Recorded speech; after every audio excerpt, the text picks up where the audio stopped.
n'est pas toujours facile de réussir à gérer ses émotions. Il y en a certaines qui peuvent nous ruiner toute une journée. Il existe pourtant une technique qui s'appelle l'EFT, que j'ai découvert il y a quelques années, et qui peut vraiment nous aider à mieux justement gérer nos émotions qui peuvent nous détruire des fois. J'ai rencontré une personne qui s'appelle Nathalie Young et qui est spécialisée dans l'EFT, praticienne d'EFT et sophrologue également. Elle va nous apprendre un peu plus sur cette technique.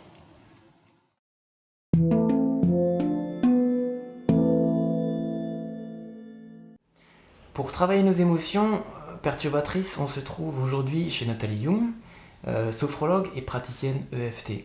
Bonjour Nathalie. Bonjour David. Comment en es-tu venue à pratiquer l'EFT et à le proposer ? Étant sophrologue à la base, il me manquait un outil qui soit plus rapide et plus efficace dans l'instant présent. Et je suis tombée sur l'EFT qui répond à mes besoins, que ce soit en séance ou en personnel. D'accord. Et alors que veut dire EFT exactement ? Emotional Freedom Technique, c'est des techniques de libération émotionnelle par les tapotements. D'accord. Et il y a une différence entre, j'ai entendu parler du Faster EFT, entre l'EFT et le Faster EFT ? Oui, le Faster EFT, comme il le dit, il est plus rapide. Il va plus rapidement à l'essentiel en fait. D'accord. Comment se déroule une séance d'EFT ? Alors la personne vient avec un problème, une problématique, que ce soit physique, une peur, un traumatisme, un problème, un symptôme, ou une émotion libérée. Et on va commencer à tapoter sur la sensation physique qu'elle ressent ou sur l'émotion qui la perturbe. Ça peut être une angoisse aussi. Ouais. Et le but, c'est de libérer le corps et de libérer l'esprit. D'accord. Et donc, il y a un certain nombre de points, Oui. j'imagine ? Oui, les points sont sur le corps. D'accord. Au-dessus. Sur le haut du corps, alors ? Oui. D'accord. Sur le haut du corps. Alors, on verra une petite image où on a fait une petite expérience de placement des points, justement, pour bien montrer. Et au niveau énergétique, dans la séance de EFT, qu'est-ce qui se passe chez la personne ? Alors comme c'est des points de méridien, c'est un peu comme des filaments électriques dans tout le corps, les points de méridien. Quand il y a une émotion négative, une angoisse, une peur ou un traumatisme, c'est comme des courts-circuits dans le corps. Et ça perturbe encore plus le ressenti négatif du corps. Ça l'amplifie. Le fait de tapoter, ça permet à nouveau de faire circuler l'électricité du corps et de prendre du recul sur l'émotion. Donc être beaucoup plus neutre, beaucoup plus détaché et du coup beaucoup plus à l'aise.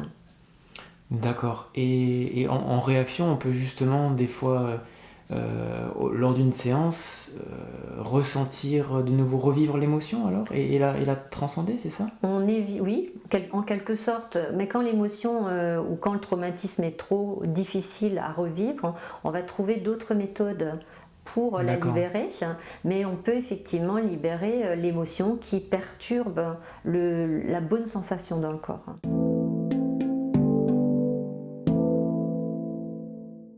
D'accord, et justement, dans quel cas l'EFT est réellement efficace alors ? Les peurs, les phobies, les problèmes physiques aussi, quand on n'arrive plus à contrôler ce qui se passe dans notre corps, ça peut être des tremblements, ça peut être des peurs paniques, voilà. Donc c'est très efficace et ça permet vraiment de se sentir plus à l'aise dans sa maison corporelle, comme on l'appelle, et prendre la responsabilité aussi de nos émotions. Ok, ouais. Pour être plus à l'aise dans le corps aussi. D'accord. Et qu'est-ce que t'apporte l'EFT au quotidien pour toi ? Énormément de choses. Ouais. J'y adhère tout le temps. Dès que je sens qu'il y a un conflit dans mon corps, et ça va être un symptôme physique, un mal-être, quelque chose, je vais juste tapoter sur ce que je ressens et je continue mon quotidien comme si de rien n'était. Parce que pour bien comprendre, on peut faire les tapotements soi-même. Oui, exactement. C'est ce qui est intéressant, c'est d'apprendre à les faire soi-même pour effectivement être mieux au quotidien. Et être mieux, c'est être plus en phase corps-esprit, c'est être plus en phase dans les bonnes sensations du corps. Quand on a des sensations désagréables, ça va être perturbateur pour toute notre journée. Donc aller libérer cette sensation désagréable, c'est quelque chose qui nous rend beaucoup plus libres de vivre le présent d'une façon plus agréable.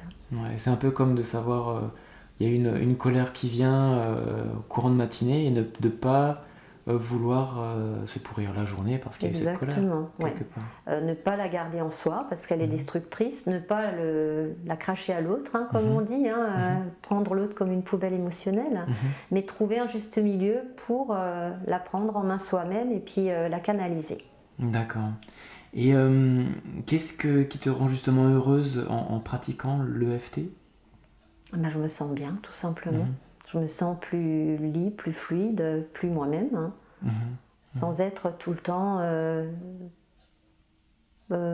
bloquée dans l'émotion ou sans être tout le temps dépendant peut-être dépendante des émotions. Ouais. On ne peut pas contrôler une émotion, c'est impossible. Hein. Par contre, on peut apprendre à réagir autrement face à cette émotion, pour que ce soit plus juste pour soi-même et pour les autres. Hein. D'accord. Et si on peut le faire soi-même, pourquoi on viendrait chez une praticienne EFT? Déjà, il y a des choses qu'on ne peut pas faire soi-même dans le sens où l'émotion est trop forte, ou la peur est trop forte. Donc on perd un peu ses moyens. Quand on est dans l'émotion, on perd souvent ses moyens. Donc apprendre à le gérer pour la suite, c'est important. Après, dans le quotidien, on peut effectivement se gérer soi-même sur au moins 80% des émotions quotidiennes. Donc c'est un accompagnement pour déterminer, parce que des fois on ne sait pas vraiment quelle est l'émotion qui se cache derrière aussi. Exactement, mais par contre, parfois on a un symptôme, on a une mauvaise sensation, on a un mal-être à l'intérieur du corps, hein, ou de la tête, ça peut être que mental, hein. Certains n'ont pas de symptômes physiques. On va partir de là et on va remonter effectivement à la libération de ce qui a provoqué ce symptôme ou cette mauvaise sensation. C'est ça qui est magique avec l'EFT, c'est qu'on part de quelque chose de réel qu'on ressent dans le corps, hein, et ça va libérer tout ce qu'il y a au-dessus, c'est-à-dire et l'émotion et la pensée qui a créé cette émotion. Ouais. D'accord, très bien. Alors on va, pour ceux qui se posent la question sur comment ça fonctionne, on va faire une petite vidéo de démonstration qui sera après visible sur ton site et visionnable, et chacun pourra tester l'efficacité de cette technique alors chez soi. Avec plaisir. Très bien. Merci beaucoup Nathalie. Merci à toi David.